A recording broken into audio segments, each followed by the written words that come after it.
Ok, bien, buenas tardes. Eh, Retomamos transmisiones y volvemos a nuestra segunda parte de nuestro seminario clínico de hoy. A continuación, seguimos con la siguiente ponencia, que su título es Impacto psicológico frente al diagnóstico de VIH en hombres que tienen sexo con hombres, una revisión sistemática. Quien realiza la ponencia es el magíster psicólogo Cristian Ortega Bustos, psicólogo de la Universidad de Concepción, magíster en docencia universitaria de la Universidad del Desarrollo, postítulo en psicoterapia focal psicoanalítica de la Corporación Salvador, Universidad de Chile, director de la Escuela de Psicología de la Universidad UNIAC y psicólogo clínico en consulta particular. Hola, Cristian. Hola, Cristian, ¿cómo estás? Muy bien, ¿y tú? Muy bien, gracias. Bienvenido, Cristian. Muchas gracias por tu disponibilidad. Veo que estás súper equipado, entonces, sin más rodeos, te entrego la palabra, te invito a compartir. No. Cristian, se escucha ruido. ¿Se escucha ruido? Sí.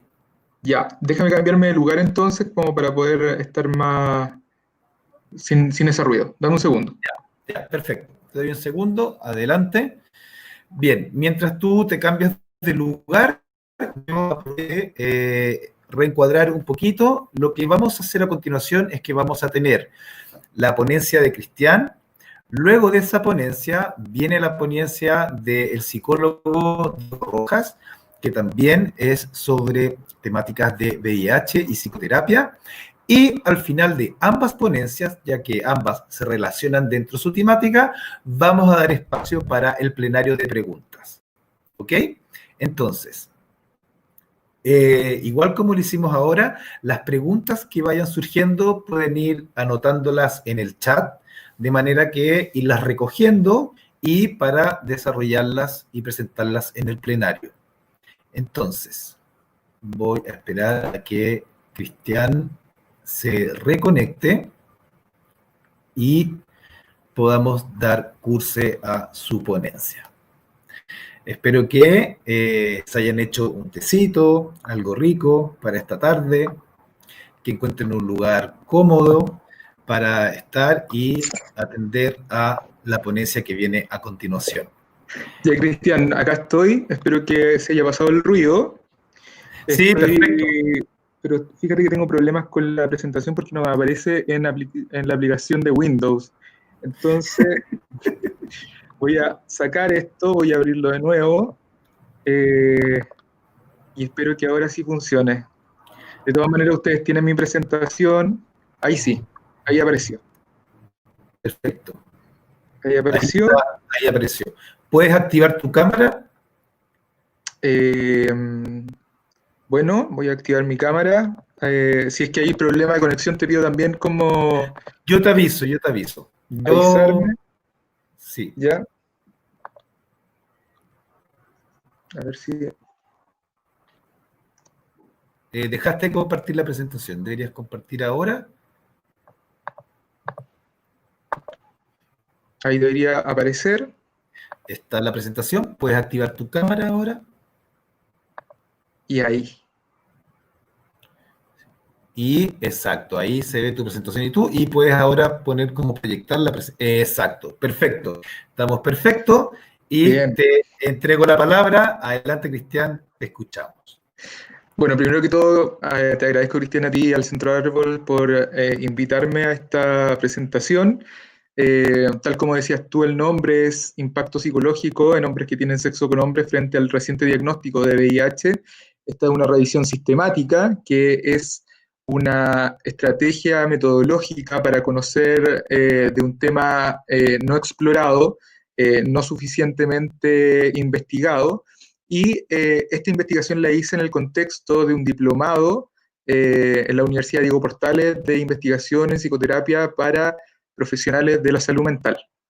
Les quiero comentar que he dividido esta presentación en tres partes.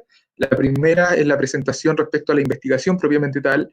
La segunda es una revisión, una mini revisión de algunos conceptos importantes que ya lo dijo la colega anterior, referidos básicamente a discriminación, estigma, que van a aparecer en esta presentación. Y en tercer lugar, unas pequeñas orientaciones y sugerencias respecto a cómo trabajar con pacientes VIH recientemente diagnosticados. Bien, ya, voy a poner mi cronómetro para no pasarme el tiempo. De todas maneras, si es que me paso, Cristian, por favor, regúlame tú. Bien, en primer lugar, este es un tema muy sensible.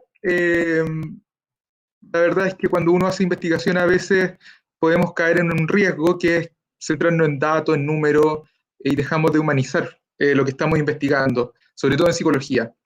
Este es un periódico, la portada del periódico La Tercera, que se tituló en el año 84 y da cuenta de el fallecimiento en el hospital de la Universidad Católica del primer paciente de SIDA, ¿ya? Que se tituló Murió paciente del cáncer gay chileno. ¿Ya? Sería impensado hoy día en realidad poder ver un título de estas características, dado el avance también que ha tenido todo lo que tiene que ver con derechos humanos y visibilización del mundo de VIH. Pero en paralelo, el año 2016, The Clinic señala y hace un reportaje a Salvador Plaza, que era la pareja de Edmundo Rodríguez, que fue este paciente que falleció. Y para entrar en esto me gustaría leerles básicamente un extracto que saqué de esta entrevista, y dice así: la situación de salud de Edmundo Rodríguez fue públicamente conocida por primera vez a principios de julio del año 84. Mientras, en una antigua casona de Ñuñoa, Salvador Plaza, pareja de Edmundo Rodríguez, lloraba la pérdida de su compañero de vida. Salvador respiró profundo, recordó las risas y besos compartidos, miró los titulares, leyó las palabras sodomita, homosexual y muerto de SIDA, pero ninguna de ellas hacía sentido con la inolvidable historia de amor que habían construido con Edmundo. Esto es como para poder, insisto, sensibilizar, porque ahora voy a entrar a dar números, datos, pero lo que a mí me mueve en investigar este tema tiene que ver justamente con esto.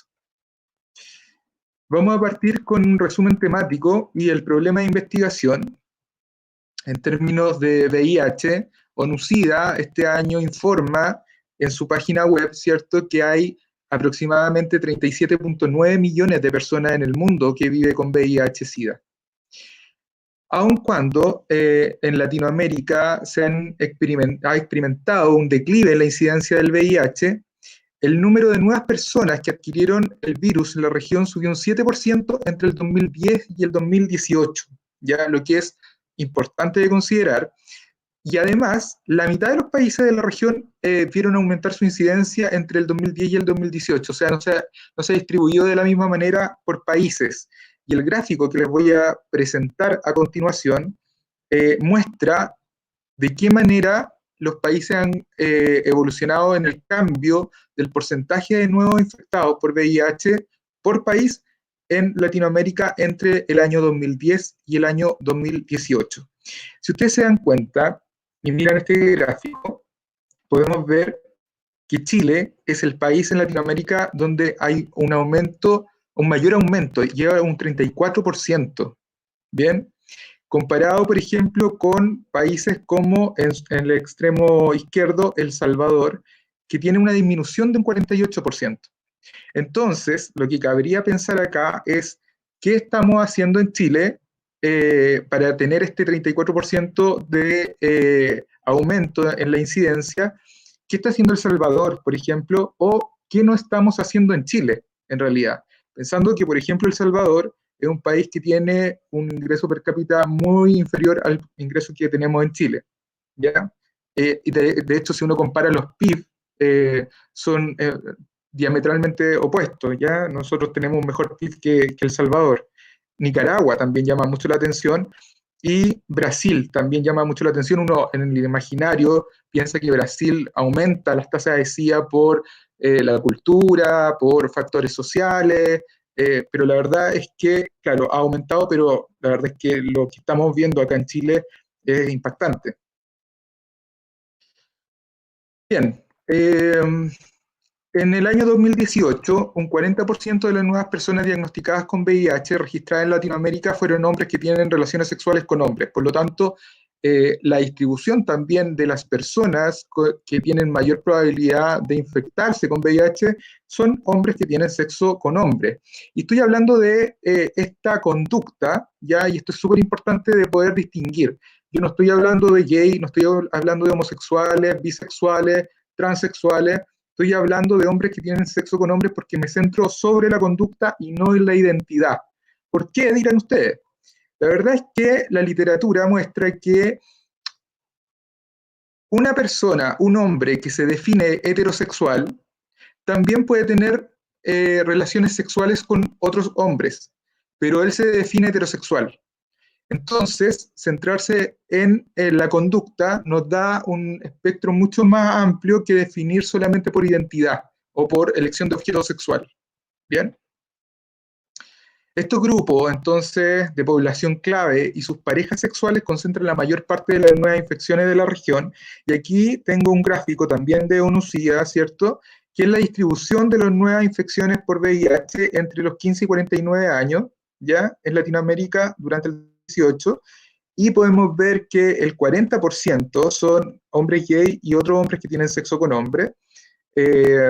Sumado a eso tenemos mujeres trans, tenemos clientes de trabajadores sexuales y partners sexuales, otros de la población, personas que se inyectan droga con un 3%. Por lo tanto, la sexualidad en general es el mecanismo o la vía de contagio, por lo menos en Latinoamérica, y, bueno, y en realidad en el mundo, de mayor prevalencia para adquirir el virus. En Chile, entre enero y noviembre de 2019, se confirmaron por el Instituto de Salud Pública 6.229 nuevos casos de VIH. El 84% de los casos fueron hombres, a diferencia, por ejemplo, de lo que mostrábamos a nivel latinoamericano. En Chile hay más casos de hombres que tienen sexo con hombres infectados y nuevos infectados con VIH. La edad, el estrato de entre 25 y 29 años presentó la tasa más alta. Insisto que la principal vía de transmisión es la sexual, lo que no es diferente en realidad con lo que se muestra en otros lugares del mundo. Y la vía de exposición mayoritariamente declarada son prácticas sexuales entre los hombres.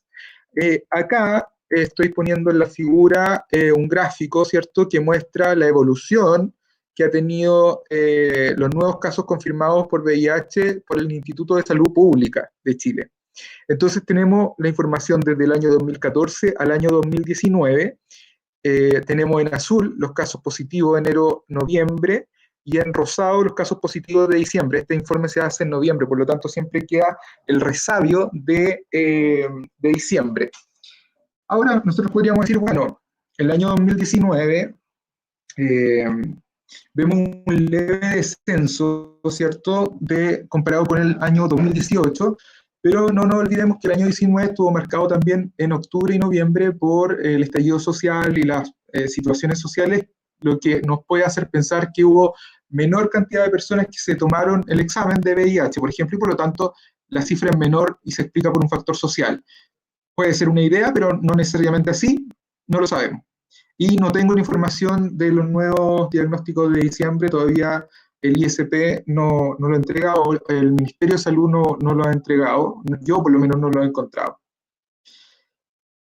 En términos de salud mental, diversas investigaciones indican que adquirir VIH es un factor de riesgo para el desarrollo de trastornos mentales, ¿ya? Y esto hay que entenderlo muy bien. Yo no estoy diciendo, y las investigaciones en general no dicen que tener o adquirir VIH genere trastornos mentales. No es una relación causa-efecto, pero sí es un factor de riesgo entendido como que puede haber una mayor posibilidad de desarrollar trastornos mentales, ¿ya? las personas recientemente diagnosticadas con VIH se enfrentan a importantes cambios psicosociales que pueden afectar tanto el ajuste psicológico como los comportamientos relacionados con la salud, como el inicio de la terapia antirretroviral, ¿ya? Y aquí es un tremendo tema, porque lo que hemos visto es que a mayor sintomatología clínica en términos depresivos o de trastorno ansioso, hay una menor posibilidad de iniciar el tratamiento antirretroviral. Por lo tanto, si aumenta la sintomatología, disminuye la adherencia al tratamiento. Y eso es tremendamente interesante e importante, y donde los psicólogos tenemos un trabajo tremendo que podemos realizar. Un estudio norteamericano informa que hombres que tienen sexo con hombres, la abreviatura es MSM, que significa Men Who Have Sex with Men, tuvieron pensamiento suicida en las 2 semanas siguientes al diagnóstico de VIH, lo que nos hace pensar que, por lo menos en un grupo de personas, recibir el diagnóstico de VIH puede ser un evento altamente estresante que lleva incluso a poder pensar respecto a una conducta suicida. Cher, el año 2016, señala en un estudio que los hombres que tienen sexo con hombres siguen siendo estigmatizados y discriminados en Chile, a propósito de un estudio que se realizó en el norte, creo que Arica, donde hace un estudio cualitativo y llega a información de este tipo. Además, que los mitos que se han creado alrededor del VIH se constituyen en una barrera de acceso a los servicios de salud. No estoy hablando solamente de salud mental, estoy hablando de salud física también, hecho que configura un retraso en el tratamiento oportuno en el abordaje del virus. Y por último, existe una escasez de estudios en la literatura que investiguen los problemas de salud mental entre los hombres que tienen sexo con hombres recientemente diagnosticados con VIH, ¿ya? Por lo tanto, lo que yo intenté hacer es dar respuesta a mi pregunta de investigación. Y mi pregunta de investigación es: ¿cuál es el impacto psicológico en hombres que tienen sexo con hombres frente al reciente diagnóstico de VIH? Bien, con todos estos antecedentes, tanto de VIH como de salud mental y VIH, yo determino esta pregunta y realizo entonces una revisión sistemática que es una estrategia metodológica diferente a una revisión bibliográfica, ¿ya? Aquí hay una revisión que es metódica, organizada, sistemática, rigurosa respecto a la información que yo voy a recuperar científica, ¿ya? Yo lo que hago acá es una investigación no primaria, sino secundaria, en el sentido de que yo voy a revisar papers que hablen del tema, y esos papers los voy a someter a análisis, ¿ya?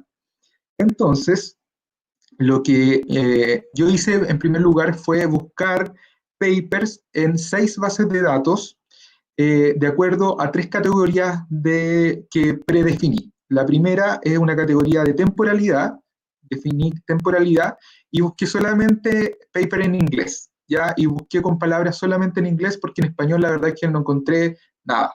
Y eso ya es un buen dato respecto a los resultados. En términos de temporalidad, mis palabras fueron newly HIV diagnosis, newly HIV diagnosed, newly HIV infected y todo lo que sigue.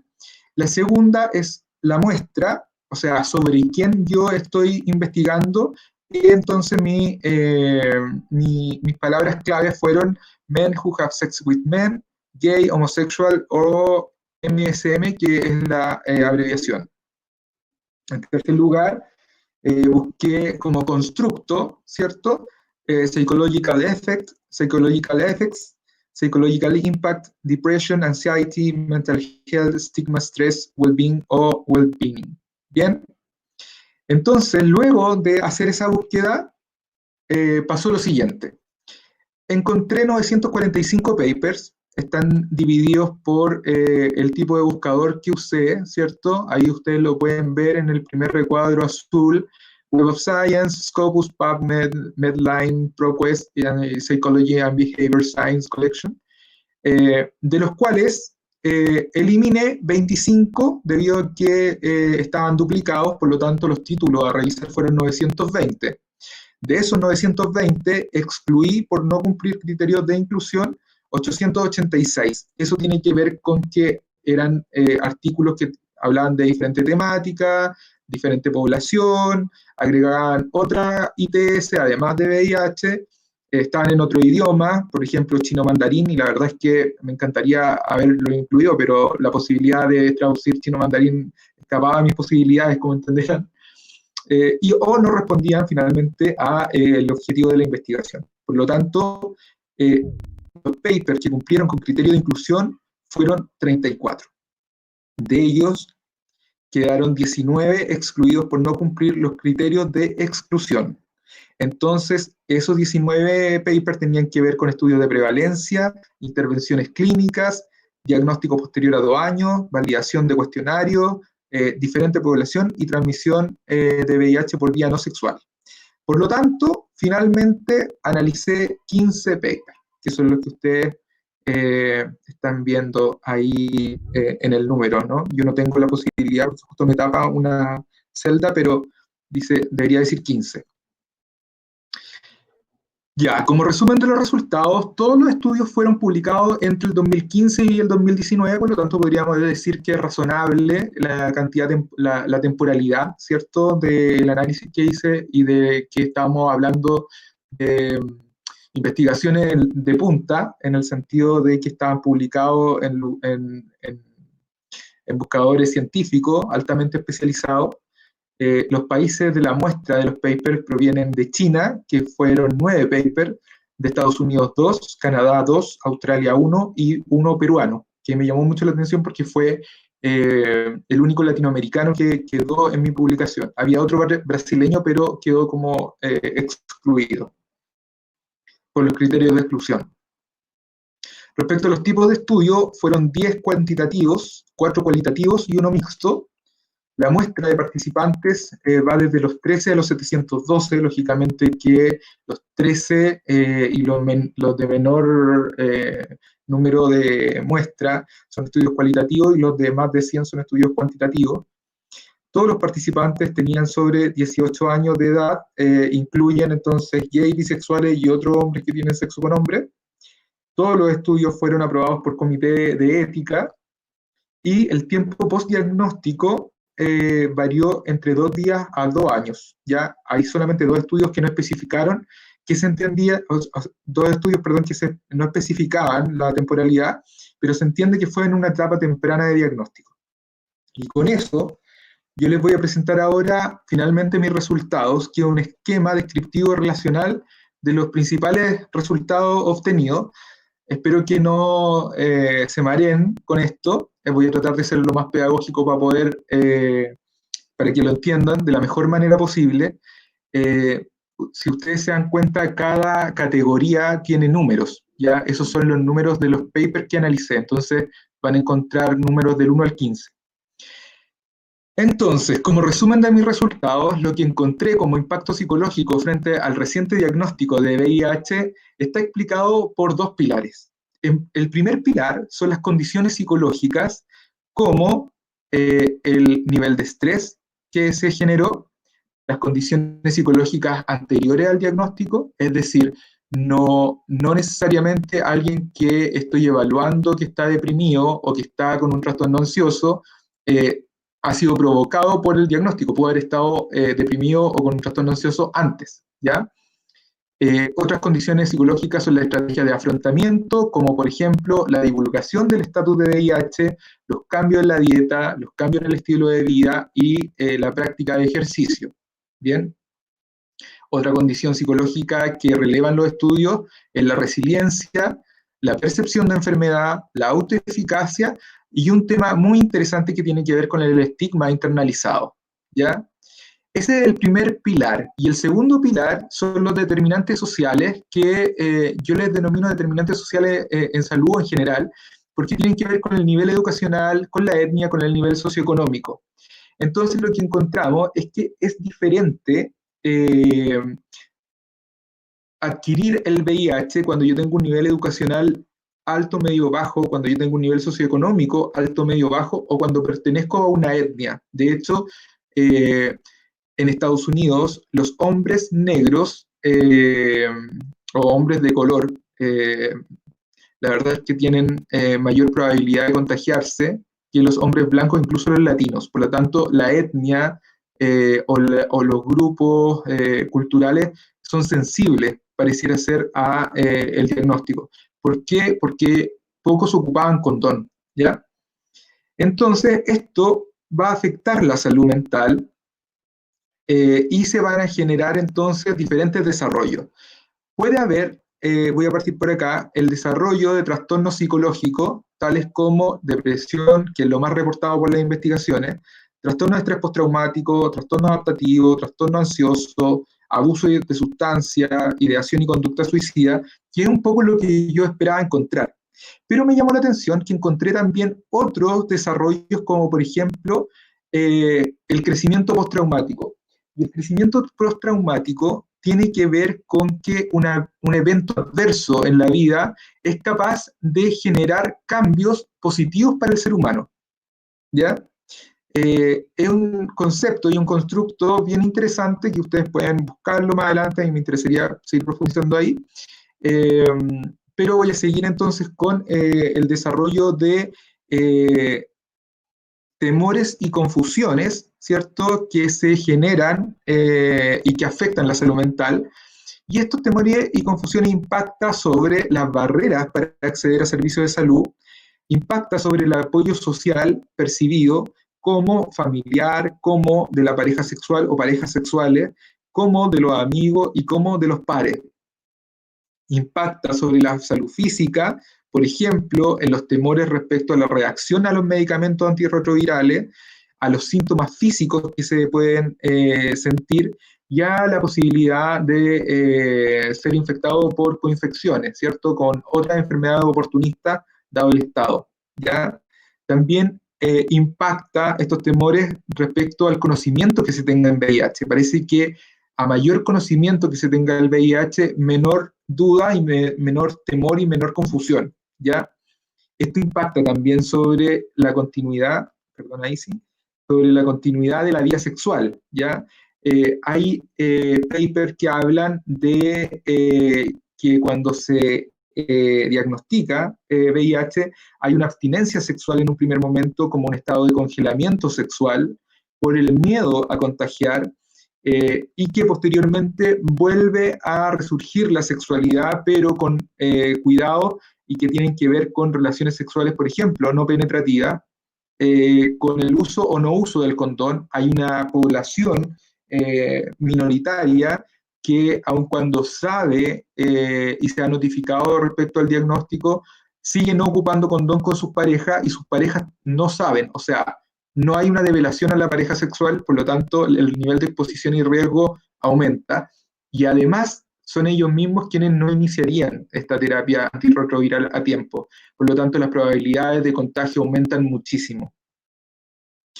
Además, estos temores y confusión impactan en algo de ser indetectable. Ustedes saben que con el inicio de la terapia antirretroviral existe la posibilidad de ser indetectable y pareciera ser que este análisis es descriptivo, lo que voy a decir ya es comprensivo.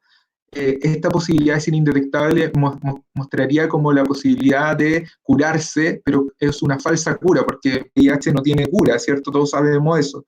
Pero el indetectable parece que generara un rango superior versus a lo detectable. Eso también es interesante. Este árbol que yo he creado acá y que lo estoy compartiendo con ustedes, cada uno de las categorías son posibles de seguir investigándolas por sí mismas.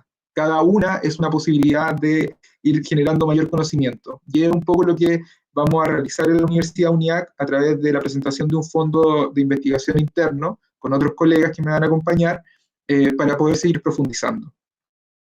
Como discusión, bueno, básicamente se expone la problemática de un grupo poco considerado y que representa un desafío para la salud pública chilena, que son hombres que tienen sexo con hombres, VIH positivo, y su salud mental, considerando además que los lineamientos ministeriales en los planes y programas, por ejemplo, de VIH-Sida, la verdad es que son bien amplios, muy generales, y no no genera protocolos, no hay estrategias, por ejemplo, de consejería en salud mental, más allá de la consejería de cómo ponerse el condón, ¿ya? Hay una alta prevalencia de trastornos mentales en hombres que tienen sexo con hombres recientemente diagnosticados, y ese es un temazo porque eventualmente a cualquiera de nuestros colegas puede estar, eventualmente le podría llegar un paciente, ¿cierto?, con estas características. Y lo que he encontrado en la bibliografía que revisé es que el impacto psicológico se restringe principalmente al desarrollo de trastornos mentales, y yo creo que en ese sentido sería importante definir un constructo multidimensional que incluya identidad, que incluya estigma, que incluya discriminación y determinantes sociales en salud. ¿Bien? Eso es como para poder seguir avanzando y no centrarse tan solo en trastornos mentales como sinónimo de salud mental. Además, el diagnóstico de VIH genera importantes consecuencias en la salud mental, ¿cierto? Como yo les decía, esto dependerá de variables psicológicas previas al contagio, como también de determinantes sociales y factores socioculturales, considerando las creencias, las atribuciones o las explicaciones subjetivas respecto al contagio y al proceso de enfermedad. Y esto es súper importante como bajarlo a la clínica, que es lo que voy a hacer un poco después de terminar esta parte, bien breve, porque no hay una única manera de definir cuál es el impacto psicológico. Eso es lo que me quedó claro. Esto va a depender de muchas variables, por lo tanto, van a haber personas que van a necesitar mucha ayuda, van a haber personas que van a necesitar algo de ayuda y otras que a lo mejor no necesariamente van a necesitar esa ayuda. Y que vamos a tener que ser bien respetuosos de saber y poder también no exponer a las personas a recibir una sobreayuda que termina siendo iatrogénica. Urge intervenciones psicológicas sensibles a pacientes VIH positivos. Yo creo que cuando estoy hablando de intervenciones psicológicas sensibles, me refiero a orientar ciertas estrategias y ciertos procesos de acompañamiento que sean basados en pacientes VIH y específicos en ellos, ¿ya? No es lo mismo atender otras enfermedades que atender esta, o a una población que no ha sido excluida, que no ha sido estigmatizada, que una población que sí ha sido estigmatizada. Respecto a la intervención en salud mental, como parte del cuidado del VIH, estos autores, que son Green y Smith, indican que este aspecto ha sido incorporado desde hace años ya en países que tienen altos ingresos, pero no ha sido considerado en países de medio y bajo ingresos. Por lo tanto, esto es interesante también de pensar en la política pública chilena, en el sistema de salud. Hoy día está sensible el tema, no me quiero meter en eso, pero hay algo que ha pasado durante este tiempo que ha generado un aumento de contagio y que no estamos ayudando psicológicamente a estos pacientes que son importantes de ayudar. Como consideración especial, la Organización Mundial de la Salud propuso para el año 2020 en cada país 3 metas con mira al control de la epidemia de VIH-Sida, las cuales se conocen como los 390, 90-90-90, ¿ya? La primera es alcanzar un 90% de diagnóstico. La segunda es lograr que un 90% de los pacientes que conocen su estado serológico actual estén en tratamiento antirretroviral. Y la tercera, se busca alcanzar en los pacientes con terapia farmacológica que un 90% llegue a la supresión viral, o sea, que tenga un estado viral indetectable. ¿Bien? Creo que estoy en el tiempo, entonces básicamente decirles que la recomendación y futuras líneas de trabajo investigativo tienen que ver con crear espacios de encuentros virtuales o presenciales con personal calificado y competente como una forma de mitigar el impacto negativo de recibir el diagnóstico de VIH. Y también, por otra parte, surge la necesidad de realizar investigación en Chile respecto a los diferentes problemas de salud mental que pudiera generarse luego del diagnóstico de VIH en esta población particular. Y este estudio para el desarrollo de una investigación o una línea de investigación futura. Y aquí les quiero mostrar una muestra de la realidad chilena. Aquí tenemos una conversación que publicó Acción Gay en su Instagram, y es una conversación de Grindr, que es bien interesante y se las quise mostrar acá. Miren, la parte de identidad no está, por lo tanto no sabemos, solamente dice CL, que significa en lenguaje Grindr con lugar, ¿cierto? La primera persona que habla dice, oye, pero antes de que nos juntemos tengo que decirte algo. Soy VIH positivo hace un tiempo y estoy indetectable. Si nosotros tuviéramos que hacer un análisis ahí como de contenido, en realidad, podríamos decir que él está develando su estatus serológico, ¿cierto? Y que está también hablando respecto a su condición de estado, de ser indetectable. La respuesta que recibe del otro es, y ahora me lo viene a decir, qué asco, no, nunca me juntaría con alguien con SIDA. Aquí vemos la desinformación, ¿cierto? Le está diciendo que tiene VIH, no SIDA. Y la respuesta es, te voy a bloquear por enfermo y andar contagiando, que es una respuesta estigmatizada, ¿ya? Entonces, como respuesta, este chico le dice, ¿qué te pasa si yo no transmito el virus? Para de discriminar, loco.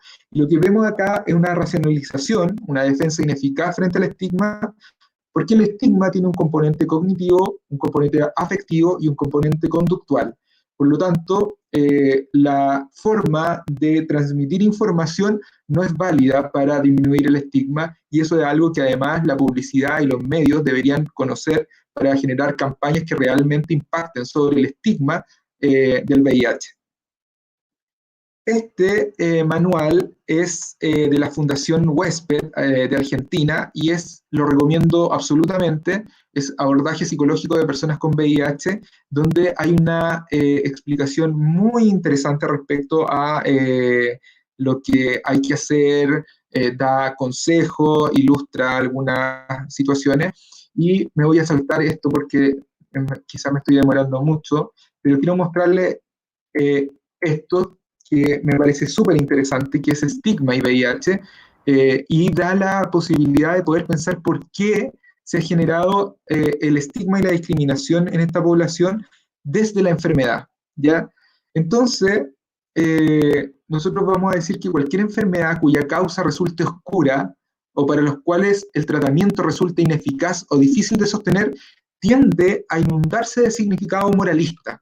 En este caso, el estigma ha estado vinculado en la historia de la humanidad con enfermedades que provocan reacciones emocionales intensas por su relación con, primero, el deterioro físico, como por ejemplo la poliomielitis y la lepra; en segundo lugar, la muerte, como por ejemplo el cólera; y la sexualidad, como por ejemplo la sífilis. Si nosotros juntamos este triángulo con el deterioro físico, la muerte y la sexualidad, vemos que en el caso del VIH, estos tres componentes se asocian con un solo virus. Esa es una forma de entender por qué el VIH ha sido tan estigmatizado, ¿ya? Desde que se descubrió. Esto es un poco lo mismo que les decía. Y solamente me quedan dos PPT. El primero tiene que ver con la preparación para la atención y acompañamiento. Y aquí es necesario contar con información básica sobre VIH y su tratamiento. Yo sé que muchos de ustedes me van a decir, pero si todos sabemos la diferencia entre VIH y SIDA, y la verdad es que no hay que asumir que todos lo sabemos, ¿ya? Y si hay algo que no sabemos, bueno, podemos buscar información y si es necesario preguntar e indagar, hacerlo, ¿ya? Sobre todo si ustedes van a recibir un paciente con VIH-SIDA. Tienen que saber la diferencia entre VIH y SIDA, tienen que saber cuáles son las pruebas para el diagnóstico de VIH, tienen que saber los mecanismos de transmisión. Por ejemplo, yo les pregunto a ustedes, ¿el sexo oral es hoy día un facilitador en la transmisión de VIH? O sea, ¿el VIH se puede transmitir por el sexo oral? Se lo dejo la pregunta. Tienen que saber, por ejemplo, qué es el periodo de ventana, qué es la carga viral, qué es la terapia antirretroviral, cuáles son sus efectos, por ejemplo, cuáles son los medicamentos, porque también esto varía, qué significa ser indetectable, conocer sobre la adherencia del tratamiento, y un elemento que agregué hace muy poco, que es lo de sujeto preventivo. Si pueden buscarlo, esto está en la Fundación Savia, con quien estamos haciendo un trabajo en conjunto, vamos a iniciar un trabajo en conjunto, que me pareció súper interesante. No voy a poder abordarlo por el tiempo, pero los invito a revisar la página de Fundación Savia con la idea de sujeto preventivo.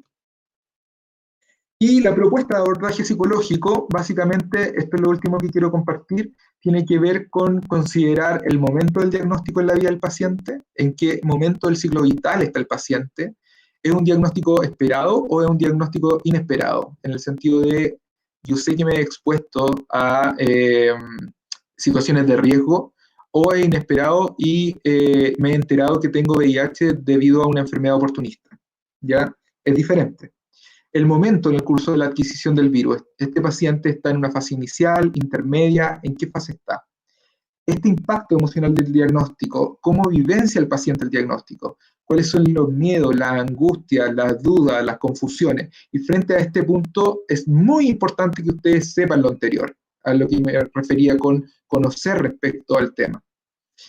La presencia de síntomas, depresión, ansiedad, ideación suicida, alteraciones del apetito, sueño, por ejemplo, o en realidad en este caso es cómo evaluamos la presencia de crecimiento postraumático y si es posible echar mano a este constructo para mejorar el bienestar psicológico de estas personas. Por último, evaluar las creencias previas del paciente respecto al VIH, y aquí estoy hablando tanto de las creencias, prejuicio, estigma o autoestigma y autodiscriminación. Recordemos que las personas con VIH no necesariamente van a funcionar de manera diferente a una persona que no tiene VIH, que hay homofobia internalizada, que hay autodiscriminación, y por lo tanto es importante considerarlo. ¿Cuáles son los recursos individuales que fomentan la resiliencia a propósito del crecimiento postraumático? ¿Qué redes de apoyo cuentan estos pacientes? Si la develación de la adquisición de VIH es selectiva o general. Selectiva me refiero a contar solamente un grupo de personas cercanas, o general, donde el paciente les cuenta todo, y respetar también esa decisión, pensar en esa decisión. Y el tipo de acompañamiento psicológico necesario. Este paciente necesita consejería, necesita orientación, o necesita una psicoterapia de apoyo más profunda, o necesita tratamiento farmacológico también con un psiquiatra por la sintomatología, o lo pervasivo de la sintomatología, entre otras. Espero no haberme pasado mucho tiempo, me tuve que cambiar de lugar, entonces no tengo el cronómetro acá, así que eso, muchas gracias a todos. Tengo mi contacto ahí, mi mail, por cualquier duda o cualquier pregunta que les pueda surgir. Feliz de poder responderlo. Y Cristian, adelante, estudios. Gracias, Cristian. Sumamente interesante tu investigación. Estaba súper atento escuchando. Y necesito que dejes de compartir pantalla, por favor. Ya. Y si pudieras recordar cuál, tuve una pregunta bien, hay una pregunta bien puntual, que es el nombre de un texto que mostraste, el de la Fundación Huésped. Solo Sí, confirma, se llama Abordaje psicológico de personas con VIH. te lo digo al tiro, psicológico de personas con VIH. Abordaje Sí. psicológico de personas con VIH de la Lo Fundación pueden Huésped. descargar. Sí, lo pueden descargar, es gratuito, y estamos viendo si podemos hacer una pasantía allá en esa fundación para conocer un poco más del tema. Sería sumamente interesante. Como lo comenté al principio, en esta segunda etapa del seminario, voy a dar a continuación pase a la siguiente ponencia que, digamos, aborda lo que es el abordaje psicoterapéutico con personas, digamos, con VIH, y para luego al final pueden ir juntando las preguntas para que hagamos un plenario y desarrollar las preguntas que surjan. Así podemos ir integrando las dos ponencias. Muchas gracias, Cristian.